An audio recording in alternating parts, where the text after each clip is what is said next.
Ever heard of the Beach Boys, Shan? And they be surfing all the time and singing them songs? Hey, I'm finna sing one too. It's called Surf and Turf. Yes, it is. A smoked tenderloin with a coffee crust, lobster tail so tender, grilled to perfection. Got a special herb butter on it. Come on, cause I ain't gonna wait long for you on this one.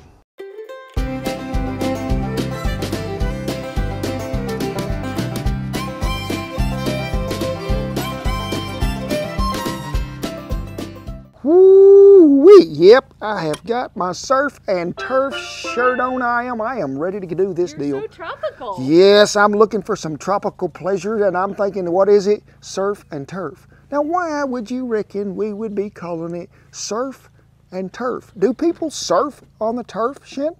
No, we're talking surf as in the water, a creature that comes from there, and turf, something that grazes up on it. So what are we talking about?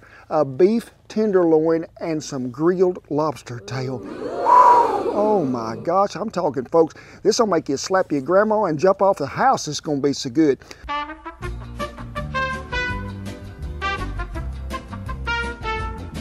So let's get to talking about this beef.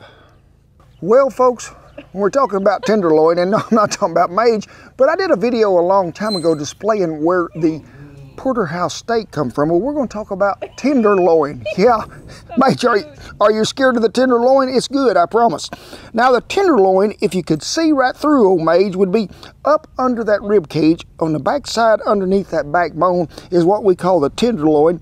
And for mage, I'm thinking his might be this long, but I'm needing one about this long. So, under the ribs, under the backbone, no muscle is involved in work there. It just sits up there and it gets to be the most tender thing in the world. Thank you, mage, for participating. And folks, you can get tenderloins this long, this big, but hang on, we have a guest. Who could it be? You get locked in? It is. Oh. It is the star of the attraction, the beagle. Now, some of you might be thinking, why didn't you put the beagle up there on the table? Folks, I can't lift him up there no more. Hey, I am glad you're visiting us. I am big. So getting back to this tenderloin, the most tenderest beef there is, tenderloin. Coming back there below that back, and it is tender. Also, it is something that you can cut a fillet off of if you're wanting to do fillets. But folks, also, it is cheaper a lot of times. Do you just buy yourself a tenderloin and just cut your own fillets? You can reach back in there and cut them 1.25 inches, 2 inch thick, whatever you need. They are good dining. I always look for them if they be on sale. This is certified Angus beef tenderloin, and whew, it is going to be some of that good. Now, before y'all was there, what happened? Well, Kent got it out of that there sack that it was in, and we mixed us up some seasoning rub to put on there. That's a little different, yes it is, but oh, how I like it. Ever since we did the pastrami video, the homemade pastrami, what? You didn't see it? Shan and Andy have you a link up there where you can watch it. We used some coriander in there. And folks, to me, it brought out so much great flavor in there. And this is a coriander allspice coffee rub. Got our seasoning in there. Whew. Ooh, it is so good. Mix that seasoning up really well. And Andy and Shan will have you a little description to where you can find out the recipe and anything that you need in this video. And I mean coat it well, top, bottom, sides, everywhere. Put it back in that there ice box and let it set about 3.5 hours to 4. Then I need you to take it out, let it warm up to room temperature before we ever get ready to put this thing on the grill. Now, come out here and fire your hasty bake up. What? You ain't got one. Well, Rich and them got 10% off, and there'll be a little code down there where you can type it in and get you one, and move all your fire to one end, because we're going to use indirect heat to smoke this till we reach an internal temperature of about 110 to 115, then we'll sear it. So we got some good oak in there. We're going to add a little bit of apple, and we're going to get to going. Well, hasty bake is fired up. We added us a little bit of that there apple wood to it. We're going to make a little smoke. As you can see, it's coming out there. Fire's on this end. Indirect is over here on this side. I nearly messed up. I nearly said indirect is here, but not. No, this is direct over the heat. We're going to go over here on this side. Take about probably 20 to 25 minutes to get this internal temperature where we need it. And I don't want you messing with him. I don't want you opening the lid. I don't even want you to talk about him. I just want you to just let him sit there and get some of that smoke bath as that smoke comes through there. We're going to crack this vent just a tad. Open this one over here just a tad. What's the temp running, you think? Well, over there, right here on the hot side, it's about 340. Over here on the cool side, we're pretty close to probably 225 to 260 along in there. And we need to stay around 250. That's what we're after. And let this go. Remember, it's got to come to room temperature before you put it on the grill or you're going to mess up our cooking times. And Made says he's ready to check it. So remember, I was wanting us to reach that magical temperature of about 110, and we're at 108 and 0.5, so we're going to call that good. I have cranked the fire up to where it's about this far from the grill because I want to get us some good cereal here. So let's slide it over. I love to hear that sizzle because, folks, we want this to be on the rare to medium rare side. So we're going to go about 3 to 4 minutes aside, turn it up, get the edges, turn it back over, and then we're going to wrap it in foil and let it rest about 20 minutes while we fix them what? Lobsters. Yep, you heard it right. I caught them right out of the pond, I did.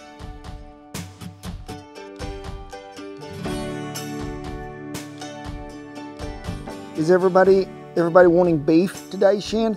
Nobody was too excited for this lobster, but everybody's sort of in line for beef. Yeah.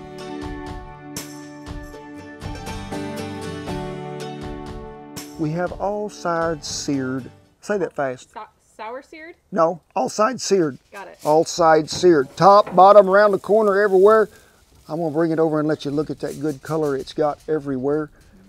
And it don't take long, about 4 to 5 minutes aside, rolling all the way around. And we need to go ahead and wrap this little rascal up so he can continue to rest and cook. And then we're gonna what? Get them lobsters out here. It's waving at you, Shan. It's a lobster tail. Have you ever had any of those crawl through camp? I had some big crawdads one time. We got a rain down to the river and it sort of overflowed and it come up through camp. There's crawdads in there, but that's the closest thing we ever had. So folks, when you get them, and if you can get a fresh one, go for it, because I would love to have one, but they ain't too abundant here. Get you some of these kitchen shears. Don't use your wife's sewing scissors. She'll get mad. And I need you just to pick them up here and right down the middle, I just want you to cut them. Just cut that shell all the way back down there to the little tail flipper. And then I just want you to just pull this out here. You'll have to see it just break just a tad. Reach in there with your little old fingers and just separate that right there from that. You can see as I run that thumb down through there. And then take your knife and I want you just to score it just a tad, about halfway through. That way we can get everything to get basted down there and get all that flavor. But you can see he is loose at the bottom and ready to go. We have got them ready to go. They are all dressed up and ready. Wooden skewers. We're not making kebabs, no. But I need you to run them through there, all the way through that tail back there, because that's going to keep them from trying to do this as they're cooking, like one of them really hot pieces of bacon. And those were soaked, right? Yes, they were soaked bamboo wood, come from the northern shores of somewhere. But no, they are good to go, and it helps to use the sharp end to get through there. So get you some of them. If you ain't got them, you can use metal, but I do think that the metal ones conduct a little heat and mess up your cooking time just a tad. So let's give them a brushing right quick, because I want to make sure some of this gets down in there, and this guy didn't get cut halfway through. So there we go, Dooker, we have got him now. We are basting with a lemon, butter, garlic, parsley marinade here. And folks, we're going to baste them quite often when they come around here to this other side. So make sure you get some of this on all of them, because we're going to cook flesh side down first. And I want to make sure that everybody is greased and there ain't no sticking. Make sure you've got your grill hot and ready to go. Well, we raised the heat up just a tad. We still got us some oak in there. The mesquite burned out while we was cooking that there beef loin.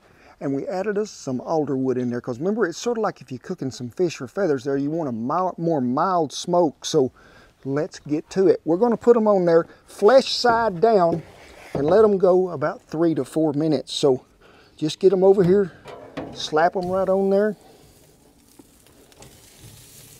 and let the fun begin. Now when we turn these little rascals back over, we will be basting them quite often, and we'll leave the lid open because we just want to give that top some good color. You're looking for a good opaque sort of pinkish color there. turn them over, baste them, baste them, baste them, keep basting them, cook them about 3 or 4 minutes on that side, and it is a done deal. Let's break out the lobster sauce and the bibs because we going to town.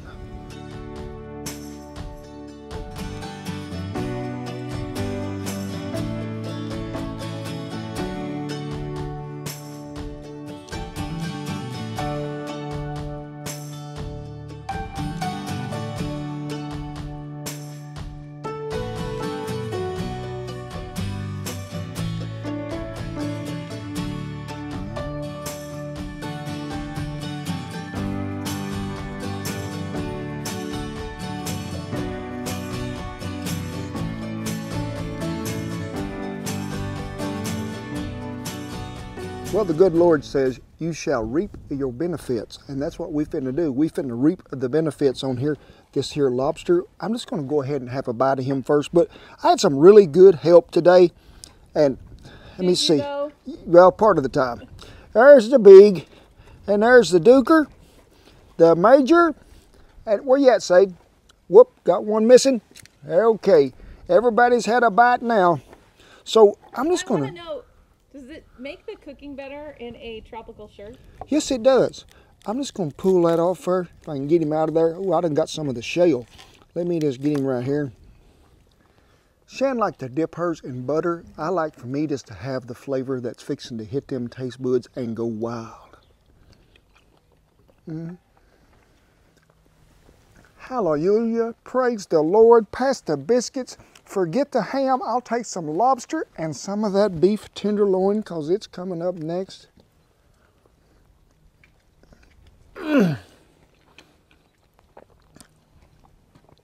just going to go ahead and do it.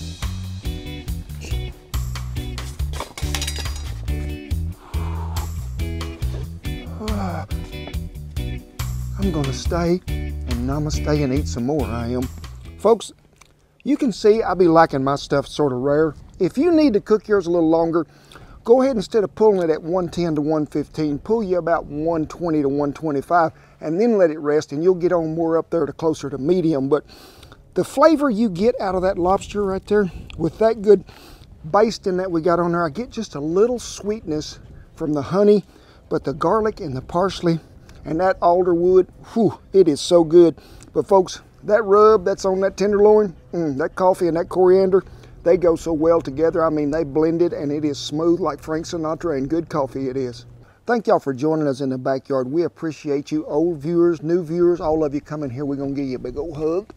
We love you, each and every one. We never take it for granted that you watch our videos, and we ask you to please share them with your friends and neighbors. But as always, I tip my hat to all our servicemen and women and all the veterans who have kept this old country safe and letting that flag fly every day where me and Ken's gonna be. So we appreciate you one and all. God bless you. And guess what? I'm gonna see you down the surf and turf trail. I am, with some lobster and some smoked tenderloin. What is happening? I'm practicing my surfing for my surfing and turfing. Is that what we're supposed to be doing?